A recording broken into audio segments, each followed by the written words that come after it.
Saudações, sejam bem-vindos a mais um vídeo. Este é o seu canal The Trumpet e aqui fala o evangelista Oscar. Estamos aqui mais uma vez para fazer o estudo da lição da Escola Sabatina neste trimestre em que estamos estudando o livro de Êxodo. E tu és nosso convidado muito especial e se ainda não é inscrito no canal, inscreva-se no canal, ative o sino de notificações, compartilhe esta lição com os demais irmãos. Estamos já na lição número 7 com o tema O Pão e a Água da Vida. Então, antes mesmo de entrarmos para o estudo dessa lição, eu quero convidar a si, querido irmão, querida irmã, para uma breve oração, pedindo assim a direção do Espírito Santo para nos conduzir nesta lição. Vamos orar. Obrigado, Deus, obrigado, Pai, que nos céus habita. Mais uma vez, damos-te graças, Senhor, por tudo que tem feito por nós, de forma muito especial, por nos dar este momento para estudarmos a Tua Palavra. Venha a nós o seu reino, o seu Santo Espírito, que é o nosso professor, para que possa nos conduzir a toda a verdade. Seja feita a sua vontade e não a nossa, te pedimos em nome de Jesus. Amém. Conforme eu dizia, estamos na lição número 7, com o tema O Pão e a Água da Vida. E o verso para memorizar encontra-se em Êxodo, capítulo 16, dos versos 28 até 30. Assim nos diz a palavra do Senhor. Então o Senhor disse a Moisés: até quando vocês se recusarão a guardar os meus mandamentos e as minhas leis? Vejam, o Senhor deu a vocês o sábado. Por isso, ele no sexto dia lhes dá alimento para 2 dias. Cada um fique onde está. Ninguém saia do seu lugar no 7º dia. Assim o povo descansou no 7º dia. Que bênção, que maravilha! Vemos aqui que Deus, além de ser Criador, Ele é mantenedor e salvador. Ele tirou o povo do Egito, da terra do pecado, da terra da servidão, para que eles pudessem lembrar que Ele é Deus, para que voltassem a guardar os seus mandamentos. E de forma miraculosa e poderosa, Deus tirou o povo do Egito com o intuito de levá-los até Canaã.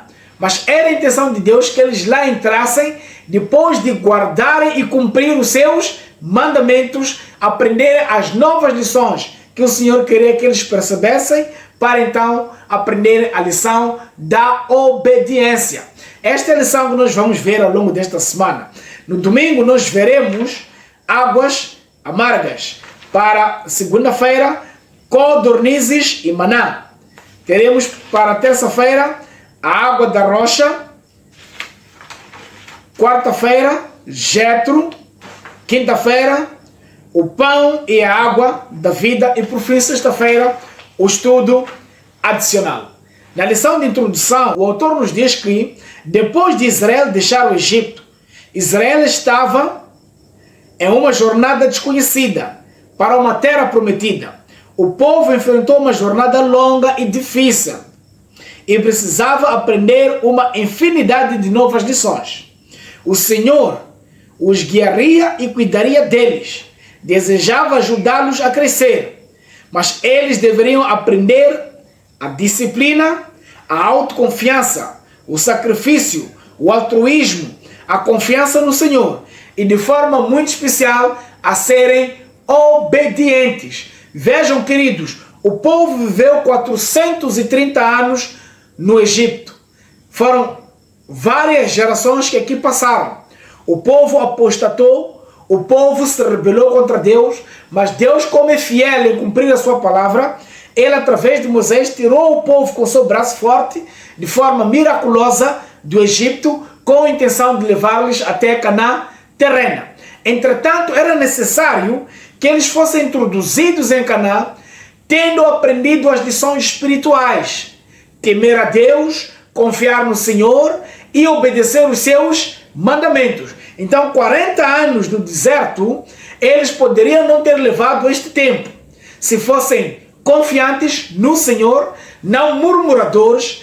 Então, o povo continuou com aquele espírito de rebeldia dos egípcios, questionando Deus, murmurando contra Moisés, que desta forma estavam murmurando também contra Deus, porque Moisés era um tipo de Cristo. Então, quando murmuravam e se queixavam perante Moisés, estavam fazendo isto diretamente ao próprio Deus. Então Deus queria que eles ali tivessem lições espirituais, aprenderem a confiar nele, a fazerem sacrifícios, a serem altruístas e, acima de tudo, obedecerem os seus mandamentos. Mas infelizmente, como veremos, eles não aprenderam essas lições tão facilmente. O mesmo acontece nos nossos dias. Essas lições que o povo de Israel deveria aprender antes de ser introduzido em Canaã terrena, são as mesmas lições que devemos aprender hoje e aplicá-las na vida, antes mesmo de sermos introduzidos em Canaã celestial.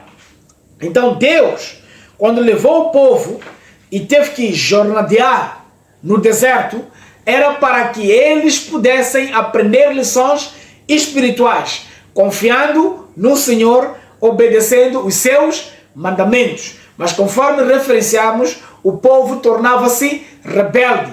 Depois de caminharem 3 dias, houve necessidade de água. Mas quando depararam-se com um poço, eles ali encontraram águas amargas. Eles murmuraram contra Moisés: por que tu nos tiraste do Egito para vermos morrer aqui de sede?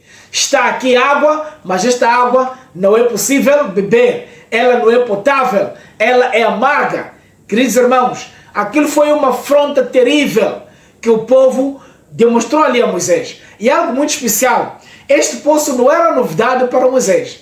Moisés de modo nenhum ficou empolgado ao ver aquele poço. Mas o povo, porque não confiava em Deus, Deus poderia ter feito milagres, assim como ele fez, guardando eles nas noites como a coluna de fogo, no calor do dia como a coluna de nuvem. E durante essa jornada, eles viram a mão de Deus estando com eles. Mas quando depararam-se com o primeiro desafio, a sede, eles encontram aqui água. Ao invés de clamarem ao Deus, um Deus poderoso, que fez com que a água do Mar Vermelho ficasse como se fossem muros, muralhas, e eles passassem a seco do rio, eles se esqueceram dessas lições. Esqueceram do poder que Deus de Israel poderia fazer por eles. Aqueles questionaram: águas amargas, isto não é bebível? Esta água não pode saciar a nossa sede. Quantas vezes hoje fazemos o mesmo, mediante todas as evidências possíveis de reconhecermos que Deus está no leme do curso dessa história, que Deus cuida dos seus, independentemente das circunstâncias. Deus está no controle. Nós nos tornamos incrédulos, questionamos a Deus, blasfemamos o nome de Deus. O primeiro teste de fé para Israel estava associado à necessidade de água, o que não é surpreendente por causa do ambiente desértico, quente e seco. Após 3 dias de viagem, o povo finalmente encontrou água, mas ela não era bebível. Mara, que significa amargo. E como a água era amarga, a fé de Israel tinha no cuidado do Senhor logo se enfraqueceu. No entanto, Deus reagiu demonstrando compaixão. O primeiro milagre foi realizado com um pedaço de madeira. Deus instruiu a Moisés: diga ao povo para ter calma, diga ao povo confiar no Senhor. Então o Senhor instruiu Moisés para que pudesse pegar ali um pau, introduzir no poço, e as águas tornaram-se doces. Algo muito importante temos que frisar aqui, queridos irmãos: não foi o pau que transformou as águas de amargas para doce, foi o poder divino, para dizer que Deus quer cooperar conosco. Deus quer unir o divino e o humano. Ou seja, a obediência nos mandamentos do Senhor, a obediência na vontade de Deus, pode resultar em frutos, em bênçãos visíveis para nós. Unir o humano e o divino para se materializar aquilo que é a vontade de Deus em nós. Então, depois dessa jornada tão difícil, eles encontraram águas amargas. Ao invés de clamarem ao Deus de Israel, ao Deus de Moisés, eles murmuraram contra Moisés porque as águas eram amargas. Queridos irmãos, temos que aprender a confiar no Senhor. Pode haver muitas águas amargas na nossa jornada espiritual. pode haver situações difíceis, mas nós precisamos colocar tudo nas mãos do Onipotente. Devemos colocar tudo nos braços daquele que é forte, que é capaz de nos levantar e nos fazer caminhar ao seu encontro. Na lição de segunda-feira temos aqui codornizes e maná. Queridos irmãos, esta é uma lição muito importante. Eu espero que os irmãos compreendam esta lição. O povo foi levado para ser instruído e disciplinado, para que pudesse compreender a vontade de Deus. E para isso deveria ter uma mente sadia. Assim como Deus fez no princípio, ao fazer o homem segundo a sua imagem e semelhança, Deus instruiu o homem e deu ao homem uma dieta específica, para que este homem pudesse viver em conformidade com a sua lei. Venha comigo no livro de Gênesis, capítulo 1, os versos 29. Assim nos diz a palavra do Senhor. E disse Deus: eis que vos tenho dado toda a erva que dá semente, que está sobre a face de toda a terra, e toda a árvore na qual está o fruto da árvore, que produz semente, será para vós mantimento. Então Deus define o tipo de alimentação que o homem deveria ter logo na semana da criação. Assim como Deus libertou o povo da escravidão, do pecado no Egito, é como um símbolo de uma nova criação. Deus quer criar no seu povo Israel uma necessidade deles voltarem ao Éden. Então o que Deus dá? O maná. Mas o povo não quis maná. O povo pediu carne. O povo pediu codornizes. No Éden, a queda está relacionada ao ato de comer da árvore do conhecimento do bem e do mal. Nas tentações de Jesus Cristo no deserto, o primeiro ataque de Satanás contra ele foi por meio do alimento. Esaú perdeu seu direito de primogenitura por causa do seu apetite incontrolável. Quantas vezes a desobediência de Israel esteve conectado ao alimento e bebida? Não é de admirar que Moisés tinha lembrado às gerações posteriores: o ser humano não viverá só do pão, mas de tudo o que procede da boca do Senhor. Deuteronômio capítulo 8, verso 3. Mostrando claramente que Deus queria que ao participarem do maná, pudessem eles ter uma disposição, uma saúde para confiarem e cumprir nos mandamentos de Deus. Ou seja, serem obedientes. Mas eles desobedeceram os mandamentos de Deus, pediram carne, enquanto o Senhor dava a eles o maná, o pão dos anjos. Escutem o que diz a serva do Senhor no livro Spalding Maguen, na página 197. Assim nos diz: de volta à dieta edênica, vegetais, frutos e grãos devem compor a nossa alimentação. Nem um grama de carne deve entrar no nosso estômago. Comer carne não é natural. Devemos voltar ao propósito original de Deus na criação do homem. Infelizmente, nós vemos pastores lutando contra esta mensagem. Enquanto o Senhor pede uma purificação de caráter, através da nossa alimentação, nós podemos compreender melhor os ditames de Deus e para obedecer os seus mandamentos. Assim foram lições espirituais que Deus também queria deixar aqui no povo de Israel. Mas eles pediram codornizes ao invés de maná. Será que Deus se agradou? No Números capítulo 11, nós lemos que os egípcios é que começaram com o desejo, até que o povo de Israel tornou a chorar e perguntaram: quem nos dará carne para comer? Então, queridos irmãos, a questão do alimento carne hoje, entre os adventistas do sétimo dia, os egípcios é que começam com esta guerra, com esta luta. E alguns começam a dizer: não podemos estudar este assunto de carne porque cria divisão na igreja. Deixa-me dizer algo muito fundamental, queridos irmãos. Inclusive, o manual da igreja orienta os membros a adotarem uma alimentação vegetariana. Então, há muitos pastores que tanto prezam o manual da igreja, mas ao mesmo tempo usam o manual, bem como a Bíblia, Espírito de Profecia, como um buffet, apenas selecionando algumas passagens que satisfazem aquilo que é o desejo deles. Quanto à questão da reforma de saúde, criam várias desculpas, mas algo muito importante que eu costumo dizer e digo agora: ninguém pode pregar uma mensagem que ele não vive. Então, se muitos pastores não são vegetarianos, eles em nenhum momento iriam pregar com vigor, em nenhum momento iam aconselhar as pessoas a abandonar a carne. Mas nós vemos aqui as lições que Deus trouxe ao libertar o povo do Egito, com o intuito de levar-los até Canaã terrena. Ele trocou o tipo de regime. Poderia Deus, no tempo do fim, fazer o mesmo antes de nós sermos introduzidos na Canaã celestial? E claro que sim. No livro Eventos Finais, capítulo 6, é-nos dito que todos aqueles que estão meio convertidos nesta questão de comer carne se afastarão do povo de Deus para não mais andar com ele. Precisamos compreender de forma espiritual por que Deus deseja que o povo do Advento, o remanescente de Deus, tenha vitória na questão do apetite, para discernir e ter disposição para cumprir os mandamentos de Deus. Ao longo de cada semana, 4 milagres aconteciam. Durante 5 dias, Deus dava a porção diária de maná. Na sexta-feira, era dada a porção dobrada do alimento.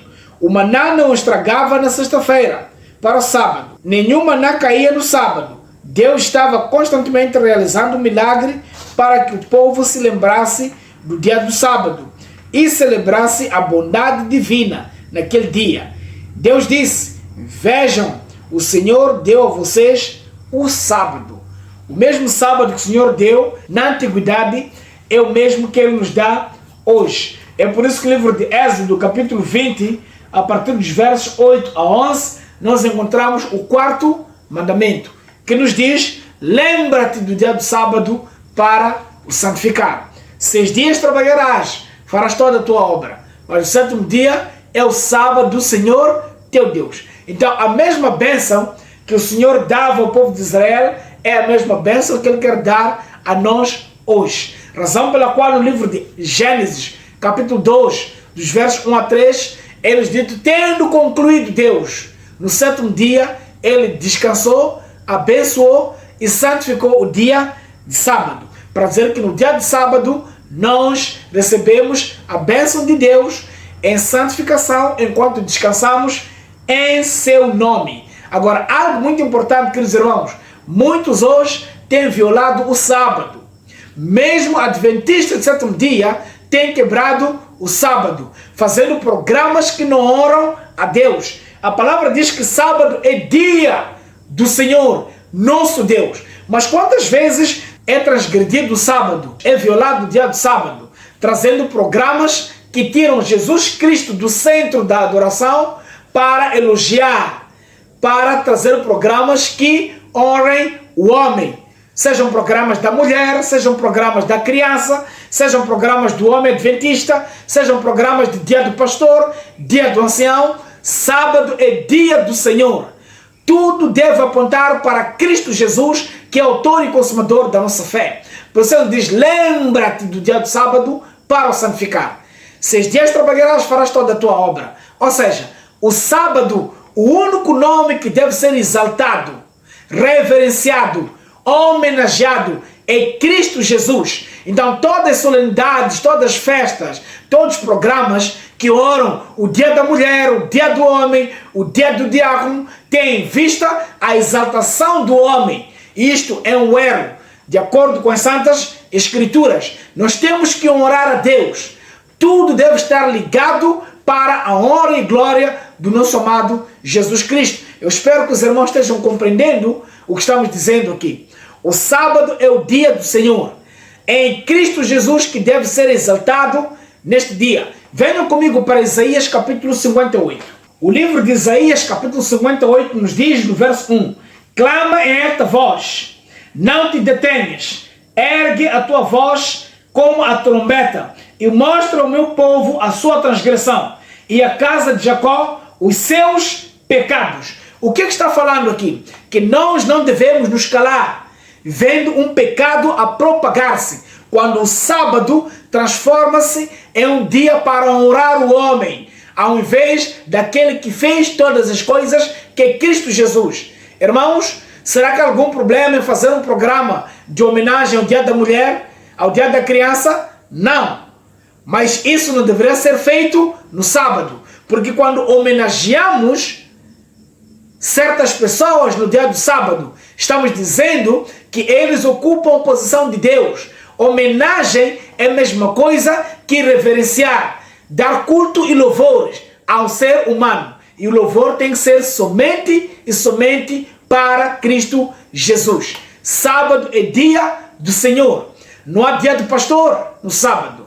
Não há dia de ancião no sábado. Não há dia da mulher nem da criança no sábado. É dia do Senhor nosso Deus. Cristo Jesus tem que ser a nota mais sonante no dia do Senhor. Vejam, só para nós vermos que este capítulo, ele carrega bênçãos se nós assim procedermos. Se desviares o teu pé no dia de sábado de fazer o que gostas no meu santo dia e chamares santo sábado um dia de deleite, santo do Senhor, honrado e honrares, não fazendo os teus próprios propósitos, nem caminhos, nem procurar os teus próprios desejos, nem falando tuas próprias palavras, então tu te deleitarás no Senhor, o teu Deus, e eu te farei cavalgar sobre os lugares altos da terra, e te alimentarei com a herança de Jacó, teu pai, porque a boca do Senhor tem falado isto. Então há uma bênção que é pronunciada se nós guardarmos o sábado verdadeiramente. Então o Senhor trazia o maná na porção dobrada no dia do sábado para que o povo não tivesse desculpas de violar os mandamentos de Deus.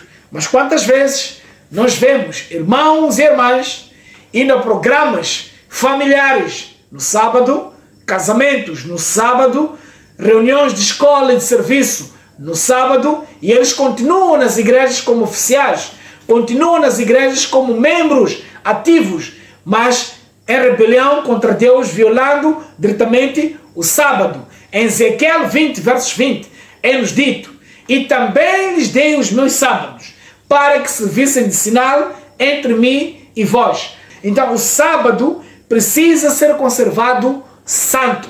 Precisamos guardar o sábado.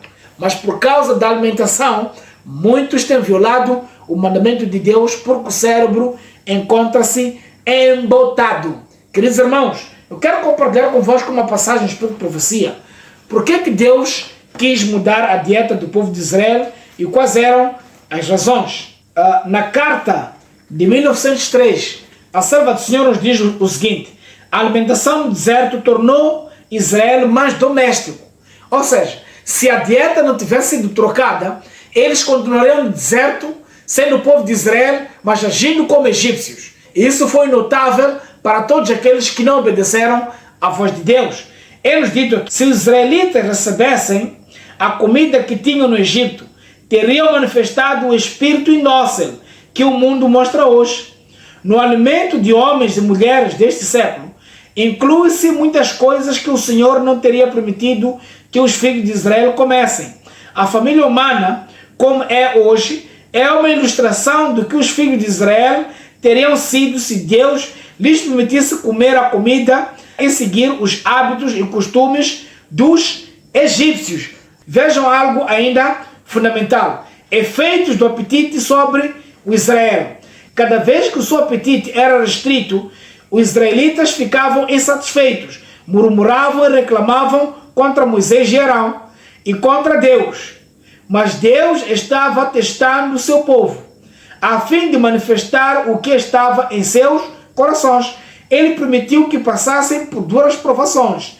Quando falharam, ele os trouxe de volta ao mesmo ponto e os testou um pouco mais intensa e severamente. O gosto deles havia sido pervertido no Egito.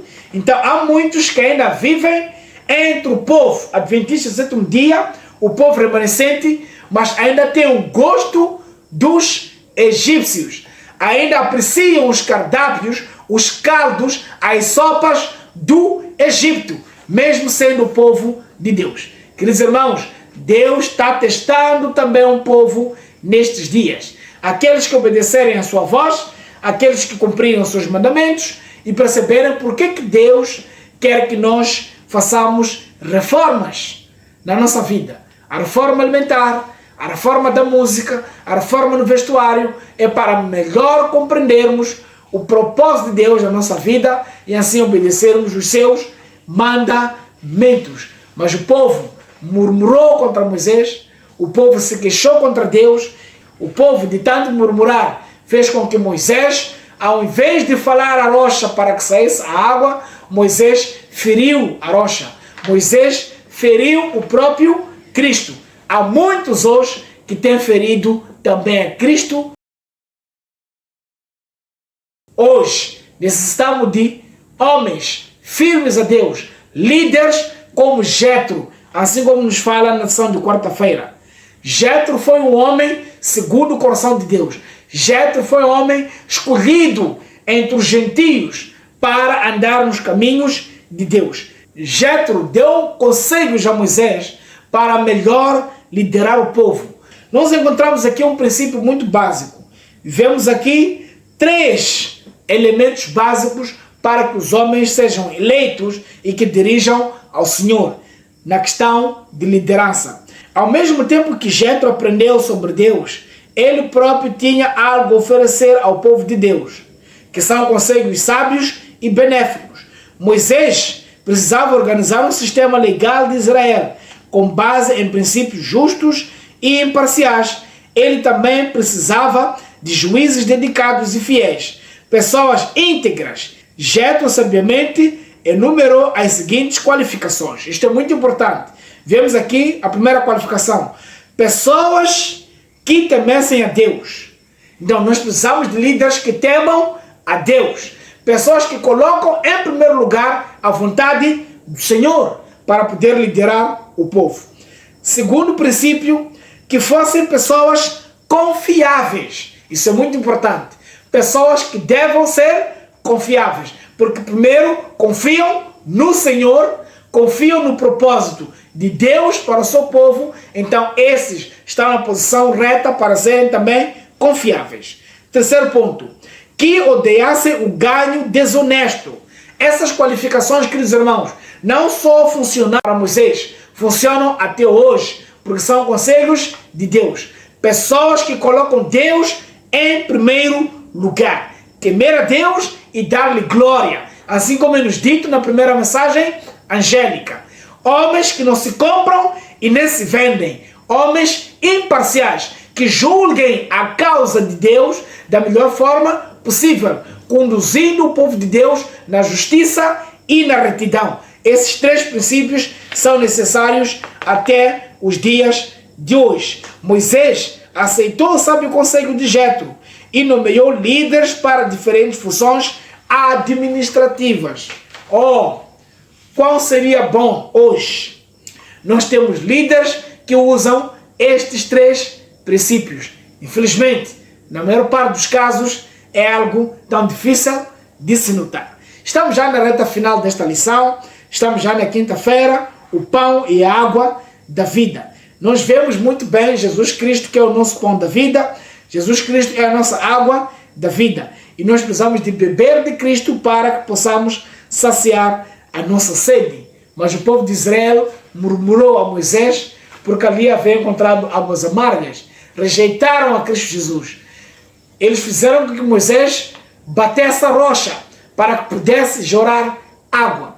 Queridos, ele feriu a Cristo Jesus, como muitos de nós hoje ferem Jesus Cristo não obedecendo os seus mandamentos. Mas também, como a Bíblia nos diz, não só do pão viverá o homem, mas de toda a palavra que procede de Deus. Há muitos que trocam a palavra de Deus à busca do pão físico, mas o pão físico acaba e se seca, e resta apenas para as formigas. Mas se nós buscarmos em primeiro lugar o pão dos céus, o maná, que é Cristo Jesus, nós podemos ter a nossa fome saciada, a nossa sede saciada. Que Deus abençoe a todos vocês e continuem fazendo as lições da Escola Sabatina. Nos vemos na próxima lição.